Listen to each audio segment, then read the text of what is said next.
अभी उन्होंने स्टेटस क्यों करा एक तरह से कि जो भी कुछ जो चीजें थी कि जैसे जो प्रॉपर्टी से रिलेटेड है जो है तो कुछ जो कंटेंशियस इशू पहले थे तो डीएम की पावर पर खुशी हो गई थी कि हाँ, दूसरा ये कि भाई गैर मुस्लिम्स की जो एंट्री थी, ऐतराज इन्हीं सब बातों पर थे, तो उसमें कोई ऐसा बहुत बड़ा बदलाव अभी कुछ नहीं करा। ये था कि गैर मुस्लिम्स नहीं आएंगे, तो कोर्ट ने अभी इंटरिम ऑर्डर में गैर मुस्लिम को कंफर्म कर दिया। साथ साथ कुछ कितने रख लो भाई, इधर 4 रख लो, उधर 3 रख है लो ना, तीन का कर लिया, 4 का कर लिया। सीओ जो है आपका वो भी सजेस्टिव है, वो भी ऑर्डर नहीं है, अथॉरिटेटिव नहीं है कि सीओ और चेयरमैन जो है, जैसे हम SC/ST का जो प्रावधान है तो उसमें कि भी अगर कोई SC है तो जो IO इन्वेस्टिगेटिंग ऑफिसर है वो ऐसी कम्युनिटी से होना चाहिए, अगर नहीं होता तो दूसरा भी हो सकता है। तो यहाँ हिंदुओं के लिए भी ओपन करा गया है, लेकिन अभी किसी के लिए भी खुश होने की जरूरत नहीं है, अभी ये इनिशियल स्टेज है। मतलब जो बातें रखी जा रही थी कि हमको इन पर एतराज है, वो एज इट इज बनी हुई है, बनी हुई है, उसमें कोई है ना, वो सारी की सारी। नहीं पूजा, हम आप लोग की एनर्जी लेवल थोड़ा डाउन है, क्या हो गया, मामला हल्का है क्या ये? नहीं पूजा, हमें बहुत खुशी है। अगर सुप्रीम कोर्ट नहीं होता तो ओवैसी बंधु और मुस्लिम पर्सनल लॉ बोर्ड हमें हक नहीं देता। हमें खुशी चीज की है कि आज न्यायालय ने वो निर्णय किया है जो ऐतिहासिक निर्णय होने वाला है गरीब पसमानदा समाज के लिए, यतीमों के लिए, बेवाओं के लिए, विधवाओं के लिए, वृद्धों के लिए, समाज के लोगों के लिए। पसमानदा मतलब पिछड़ा। पसमानदा का मतलब है, पसमानदा अरबी का शब्द है, पिछड़ा जो हिंदुस्तान का कंप्लीट मुसलमान है। मतलब पसमानदा के अलावा अगर कोई उच्च जाति की अगर पिछड़ी महिला होगी तो आप उसको नहीं देंगे? उसको नहीं देंगे आप? तो अपने हक की बात कर रहे हैं, हमें तो पूछ ही नहीं रहे थे। मैं पिछड़ा कर रहा हूँ। अरे सुनो मैडम, सुनो एक मिनट सुनो। पर्सनल लॉ बोर्ड में कौन सा पसमानदा है? सब के सब अशराफ लोग हैं। अशराफ कौन लोग होते हैं? सैयद, शेख, मुगल, पठान। हमें कहाँ रखा है इन्होंने? हमें रखा टायर पंचर बनाने के लिए। हमें कहाँ रखा है? हमें रखा कहाँ है? बताइए कब? बोले तो आप महिलाओं की बात है, कब महिलाओं को रखा है? कब बताइए हमें, कब हमें टिकट के लिए हमें बुलाया गया है? कब हमें किसी आयोग का सदस्य? ईमानदारी से मुझे आप एक बात बताइए कि कितनी महिलाएं चाहती हैं कि हमें इन्वॉल्व किया जाए या हमारा पार्टिसिपेशन होना चाहिए? बहुत कम परसेंटेज है ना ऐसी महिलाएं। नहीं, मैं बिल्कुल ये बिल्कुल सही है, क्योंकि पढ़ी लिखी मुसलमान महिलाएं नहीं है। मौलाना आज पढ़ी लिखी है, उसके बाद नहीं, उसके बाद भी नहीं, उन्हें मौलाना है उन्हें आज भी दबाना चाहते हैं, क्योंकि देखिए पढ़ी लिखी महिलाएं बहुत हैं मुस्लिम समाज में है, लेकिन उनको ये लोग आगे नहीं देते। वो महिलाएं अपने हक के लिए चिल्लाती रह जाती हैं। मैं बहुत ऐसी महिलाओं को जानती हूँ दिल्ली के अंदर भी, पढ़ी लिखी एजुकेटेड है, लेकिन उनका जो सभ्य समाज है जो इन लोग का है वो नहीं आगे आने देता, बिल्कुल नहीं आने देता। मेरे मुस्लिम प्रवक्ता अभी तक ये तय नहीं कर पाई ये पक्ष में विपक्ष में। मैं कह रहा हूँ नहीं, मैं कह रहा हूँ, सुनो, मैं ये कह रहा हूँ फैसले को अच्छा सुनो, मैं ये महिलाओं के लिए मेरी बात सुनो, मैं ये कह रहा हूँ कि पर्सनल लॉ बोर्ड में कितने पसमानदा हैं। पसमानदा नाम जब लिया तो ये उछल गई। पसमानदा कितने पसमानदा है और कितने 70 साल पहले पसमानदा मंत्री रहे, एक नाम बताओ। अब पसमानदाओं की बारी आने वाली है तो ये पसमानदाओं के। आप ठीक से बोलिए, मैं उछली नहीं थी। मैंने सिर्फ ये कहा था कि पसमानदा के अलावा और भी समाज की तो हम उनको भी देखेंगे। अगर उन्होंने वैसे जैसे बड़े लोगों ने, बड़ी जो कौम के लोग थे, उन्होंने अगर काम किया है, अगर उनको दिया है तो हम उनको उठाने का भी काम करेंगे। हम सब दान किसके लिए होता है? गरीबों के लिए। इनको ये नहीं पता कि दान किसको दिया जाता है। गरीबों के लिए, यतीमों के लिए, विधवाओं के लिए। क्या अशराफ गरीब है? क्या वो सिया गरीब है? क्या वो सैयद गरीब है? उनको क्या बात कर रही है? लोग मुस्लिम ही आपस में बट गए। नहीं, मैं सबसे पहले महिलाओं की बात करती है। महिलाओं के स्थिति को सुधारने के लिए सरकार ने कई कदम उठाए। तो क्या वहां सारी मुस्लिम महिलाएं उसका समर्थन करती नजर आई? 3 तलाक का मुद्दा था, मैं वक्त पे आता हूँ। 3 तलाक का मुद्दा था, बुरके का मुद्दा था। एक सेकंड मैम, आपने किया होगा, लेकिन आपने देखा कि बुरके के मुद्दे पर कितनी ज्यादा फजीहत झेलनी पड़ी सरकार को। आपने देखा 3 तलाक के मुद्दे पे आज भी मुसलमान औरतें नहीं मानती हैं, उनको आगे नहीं आने दिया जाता है। कौन आगे नहीं आने देता है?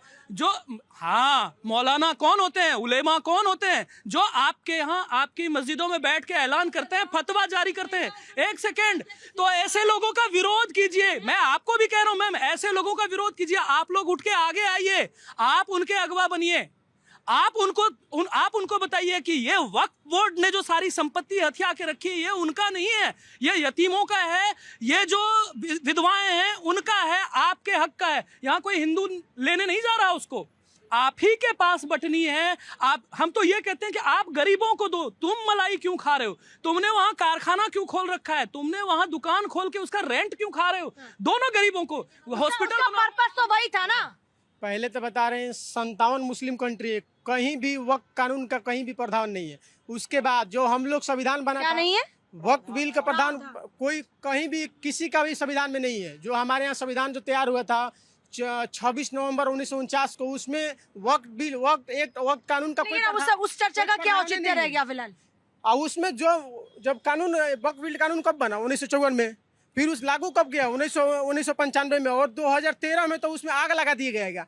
क्योंकि आपका जमीन होगा तो आपको जाना ट्रिब्यूनल कानून में देना, वो कौन बैठेगा? मुल्ला मौलवी मुंशी हाफिज कामिल फाजिल मुफ्ती मुकर्रम बारी, यानी कि आपका कोई प्रावधान उसमें नहीं है। वही कानून को सुधार किया जा रहा था, ये लोग बिल खिला रहे हैं। पहले तो बता रहे हैं, उसके बाद देखिए दिक्कत किसको हो रही है ज्यादा? सबको हो रही है। कौन लोग हैं वो तो सब, वो उसके बाद कौन उसमें सब जाते हैं जिससे उनकी रोजी रोटी चल रही थी ना, जिससे उनको रेंट आ रहा था, जो वो प्रॉपर्टी को अपने हिसाब से बेच ले रहे थे, दिक्कत उनको हो रही है। गरीब मुसलमान तो चाहेगा कि हमारे लिए बने, हॉस्पिटल बने, शिक्षा आए। अभी हमारी मैडम ने बोला, मुझे बड़ा अच्छा लगा कि आज भी हमारे देश की मुसलमान माताएं बहनें उतनी ज्यादा पढ़ी लिखी नहीं है कि अपने हक के लिए बात कर सके। मैं आपको अभी बता देता हूँ, आज से 2 महीने पहले जब वक्फ बोर्ड का विरोध हो रहा था, किसी बच्चे से पूछा गया, आपके मीडिया जैसे कर्मी ने पूछा, बेटा ये बताओ इसमें क्या है? वो पहले सक बकाया कि मुझे मारने ना लगे। बोले बेटा बताओ, कोई नहीं बोलेगा। बोले कि हमें ये बताया जा रहा है कि अगर ये कानून आ गया तो आपका मदरसा बंद हो जाएगा, आपका क्या कहते हैं जो अब जहां इन लोगों का अपना दफनाते हैं वो बंद हो जाएगा, कब्रिस्तान बंद हो जाएगा, आपका जो क्या कहते हैं जो जमीनें हैं या आपको जो हम लोग जो देते हैं वो बंद हो जाएगा। उसके खिलाफ भारत सरकार ने ये किया है कि हमें उन लोगों को दबाना है जो हमारे बड़े भैया कह रहे थे पसमानदा मुसलमानों को उठाना है। पसमानदा मुसलमान वही है जो बेचारी माताएं बहनें बच्चे बूढ़े गरीब होंगे, उनको उठा के नीचे से ऊपर लाने हैं। भारत सरकार की ये नीति है। लेकिन ये बरगलाने वाले लोग कौन है? ओबीसी पर्सनल बोर्ड, सिर्फ ओवैसी है ये जो जिनका आप ऐलान कर रहे थे कि लाउड स्पीकर से ऐलान हो रहे हैं, कौन लोग हैं वो? हाँ, कुछ मौलाना भी है, मुट्ठी भर लोग हैं, कुछ मुट्ठी भर मौलाना भी मुट्ठी भर ही है। हाँ, मुट्ठी भर ही है। तो मुट्ठी भर ना, वो मुट्ठी भर है, वो दिमाग बहुत चालाक है उनका। तो वो जादू इतने लोगों को प्रभावित कैसे कर रहे हैं कि लोग आवाज बुलंद करने लगते हैं कि हाँ हमारे साथ गलत हो रहा है? ये कौन आते हैं? नहीं, आप जानते हो कि राजस्थान में भेड़ बकरी होती है, उसमें एक ही होता है मेढ़ा जो सबको निकलता है। तो सेम मुसलमान पढ़ने दिया नहीं, मदरसे के चक्कर में लगा कर रखा, बेटी को छोटी हुई शादी कर दी। आप देखो, लेकिन आज तो हालात बेहतर हुए मुसलमानों के। ऐसे तो नहीं कि सभी मुसलमानों का ऐसे हालात। 70 साल की जख्म, 70 साल कैंसर, 70 साल की तबाही, क्या मैडम क्या 10 साल में खत्म हो सकती है? अभी समाज जागरूक हुआ है, अभी परिणाम आने बाकी है, 100 साल लगेगा इस समाज को आगे आने में। ये 2 दिन काम नहीं है, ये 10 दिन काम नहीं है। सुन लो मुसलमान भाइयों, आप किसी का भयका मत माना। आपको मैं, बड़ा मीडिया चैनल है भारत 24, इसके माध्यम से कहना चाहता हूँ, आप शिक्षा पे ध्यान दो। आप शादियों में इतना धन ना लगाओ कि जो आप बर्बाद हो जाओ। शादी में कम खर्चा करो, पढ़ाई पे खर्चा ज्यादा करो, और खासकर अपनी बेटियों को पढ़ाओ, क्योंकि बेटी वो एक दान है कि जो कन्यादान करने के बाद भी सदैव आपसे प्यार करती है, आपके घर की रक्षा भी करती है, घर भी बनाती है और संस्कार भी आगे लेके जाती है। तो बेटियों को पढ़ाना है और बेटी को आगे लेकर जाना है। शादियों में खर्चा कम करो, बच्चों की पढ़ाई पर ध्यान दो, बच्चों की पढ़ाई पर ध्यान दो। जी पूजा जी, भी वकील साहब कह रहे थे इस अंतरिम आदेश के बाद सुखी और दुखी होने की बात। तो हमारी सरकार ने लोकसभा, किसी भी कानून को बनाता है लोकसभा और राज्यसभा, तो उन दोनों सदनों में जब हमारी सरकार ने इस बिल को लेकर आया, बिल पास हो गया, ये कानून बन गया, उस कानून को चैलेंज करने के लिए कुछ धर्मनिरपेक्षता की बात करने वाले, तुष्टीकरण की राजनीति करने वाले लोग जिस तरीके से कोर्ट में गए हैं, तो उस कोर्ट का अंतरिम आदेश आया है, उस अंतरिम आदेश के आधार पे जो हुआ उसका हम स्वागत करते हैं। लेकिन पूजा जी, मैं आपसे पूछना चाहता हूं कि बार बार आप डीएम और डीसी की बात कर रहे थे, ये बताइए कि देश की आजादी के बाद यहाँ तमाम लोग हैं, मुझे लगता है कि सारे लोग किसी ना किसी गांव से आते होंगे। गांव की जमीनों का कस्टोडियन कौन होता है? आजादी के बाद से डीसी होता है या डीएम होता है जिले का, वो कस्टोडियन वही होता है। तो हमारी सरकार ने लोकसभा राज्यसभा में जब बिल लेकर आए, तो जो अधिकार पहले से दिया गया था उसी अधिकार की पुनर्वृत्ति की गई उस आदेश में। और जिस तरीके से कल अंतरिम आदेश में भी कोर्ट ने कहा है कि उसका कस्टोडियन जो होगा डीसी और डीएम होगा, क्योंकि आजादी के बाद से हर जमीन का कस्टोडियन होता है वो डीसी और डीएम ही होते हैं।